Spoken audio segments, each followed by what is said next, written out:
Hello and welcome back to another Monster Monday, a series where I draw a creature from D&D and I talk about its lore and its history and what it's like to fight in game as well. Now for these videos I like to use your suggestions for monsters that you'd like to see and hear and learn about. So if while you're watching this a monster suddenly pops into your head from D&D's past, or perhaps just from mythology and something that you'd like to see in D&D maybe, no matter how popular or obscure it may be, make sure to leave that down in the comment section below, because I get round to every single one of your suggestions, but the 10 most popular, those who come up most frequently, are handed every single month over to my patrons over on Patreon, who very kindly support me and help me to make these videos for you every single week. And among other things, one of their rewards is getting to vote on which ones of your suggestions they'd like to see in what order.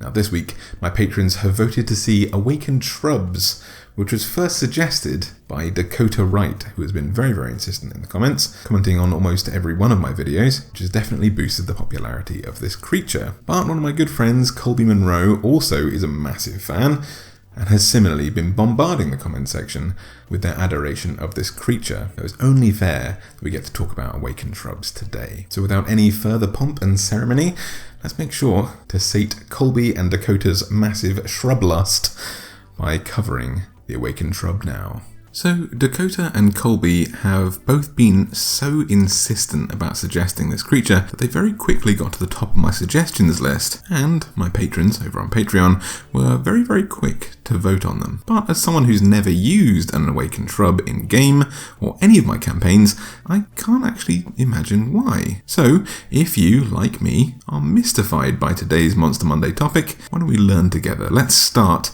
with the basics of what on earth these creatures actually are. So Awakened Shrubs, like they sound, are any small plant that occupies no more volume than a 2 to 4 foot square, and who's been given unnatural sentience by a gifted spellcaster who's prepared the 5th level spell Awaken.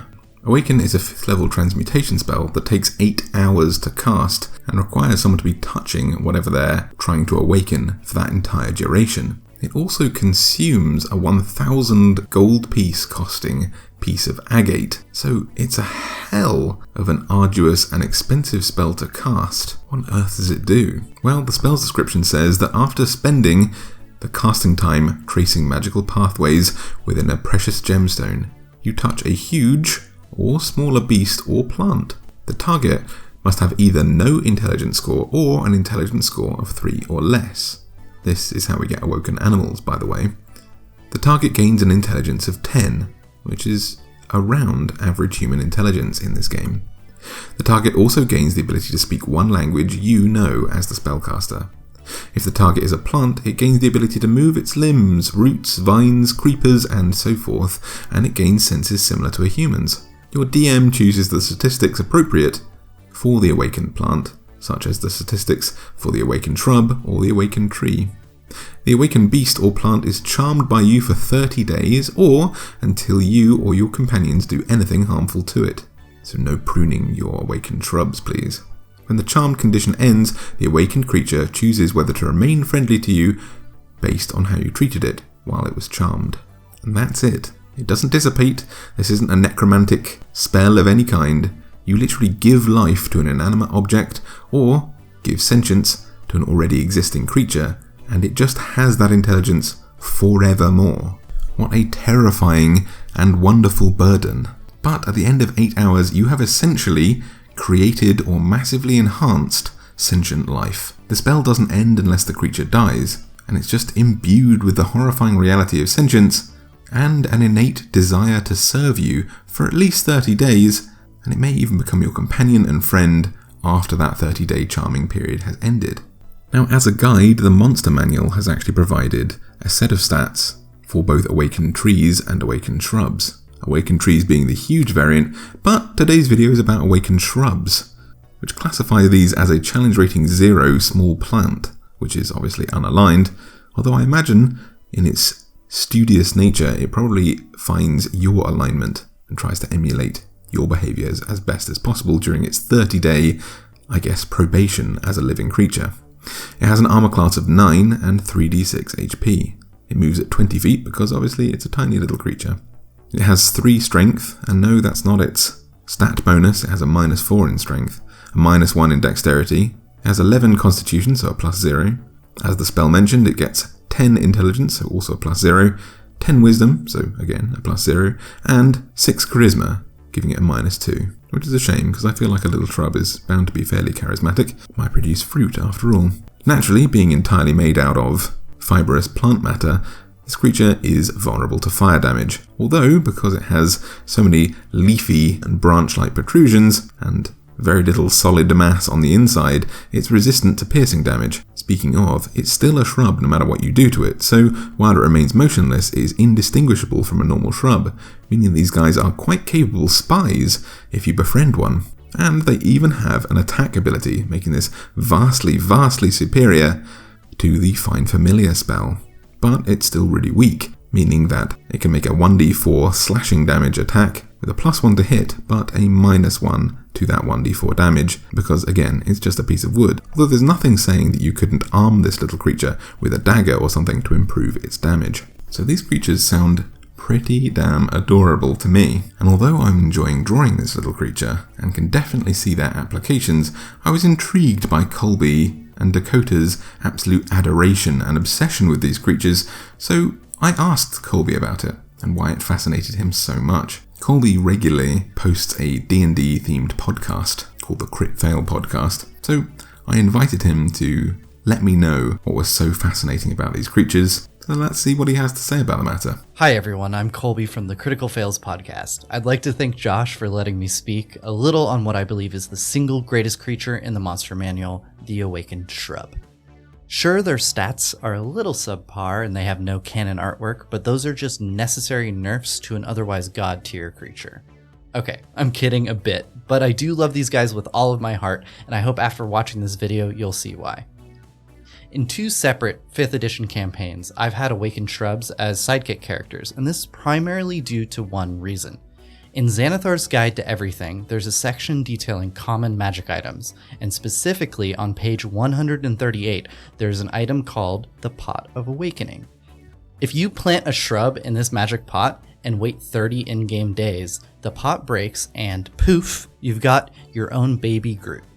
As per the spell Awaken, the shrub is charmed by you for an additional 30 days, but if you treat them well, they may continue to follow your directions into the future.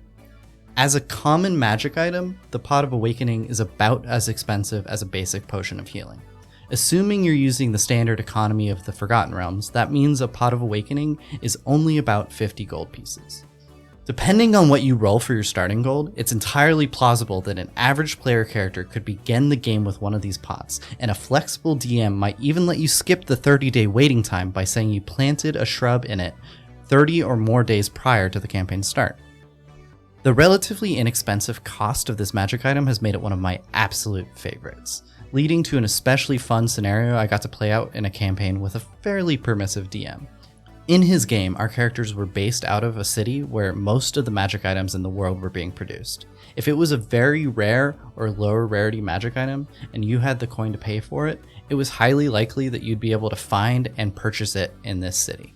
The more common a magic item was, the higher quantity of items the mages in the city were likely to have produced. My fellow players would spend money on magic weapons and equipment as they accrued wealth, but I hoarded all my gold for one specific bulk purchase. Once I had amassed 5,000 gold pieces, I went shopping. I bought 100 Pots of Awakening at 50 gold a pop and took the next couple of months of in-game downtime to raise and train my own little shrubby army. They might not have hit very often, but statistically, 20 shrubs are going to score a critical hit once every 20 attacks. It was glorious. If that seems a little bit chaotic for your games, there are other ways that you can get creative with Awakened Shrubs that don't add 100 turns to the initiative tracker. A shrub is fairly broadly defined in the scientific sense, and there are a lot of interesting real-world shrubs with practical properties. If you're a DM, consider letting your players plant an aloe bush in a Pot of Awakening and have it awaken with a proficiency in medicine checks due to its ability to secrete aloe vera. There are also some varieties of nightshade shrubs which you could plant in a Pot of Awakening, which could be a consistent source of poison throughout your campaign. If you want to get really weird with it, there are a lot of cool plant-type monsters that could be cultivated into a Pot of Awakening. You may well be able to awaken a small assassin vine, triflower frond, shambling mound, or yellow musk creeper if your character has the proper green thumb. My favorite shrub that I ever awakened was the bud of a corpse flower from Mordenkainen's Tome of Foes, which of course I named Audrey. Audrey had some of the abilities of a standard corpse flower, but because she was size small, she could only animate the dead of size tiny beasts. But hey, you never know when a couple of zombie rats under your control might come in handy. Thanks again to Josh for letting me tell you all about my love of talking bushes. And if you want to hear more from me, consider checking out my podcast, Critical Fails. We're a comedy podcast that talks all about the mistakes we've personally made as game masters so that you can learn from us. We're on Spotify and iTunes. A good place to start is episode 21, where we have Josh on as a guest. Thanks again. So there you have it. The adorable, potentially terrifying, and wonderful responsibility of creating a living creature out of a shrub. I hope you enjoyed today's video, guys. It may be a little bit briefer than usual, but with each shrub being different, and each spell casting of Awakening being unique to the spellcaster, there wasn't too much to go on here, but I hope you enjoyed it just the same. If you did, make sure to leave a little like down below. Perhaps favourite this video. If you really want to help the channel grow, then please make sure to share this video, and also subscribe, as I release a video every single Monday, and sometimes on special occasions on Fridays as well, and because those are a little bit more erratic, I'd hate for you to miss one that you might find useful or entertaining. So if you hit the subscribe button, hopefully you'll get a notification whenever I make a video. But if you're just in it for the Monster Mondays, then fret not. There's another one coming up next week. So to the spellcasters and horticulturists out there, the plant ladies and the gardeners, make sure to raise your cacti, your houseplants, your succulents, and your pothos very, very well, because one day you might be able to grant them sentience and have a little friend follow you around. And happy monster hunting.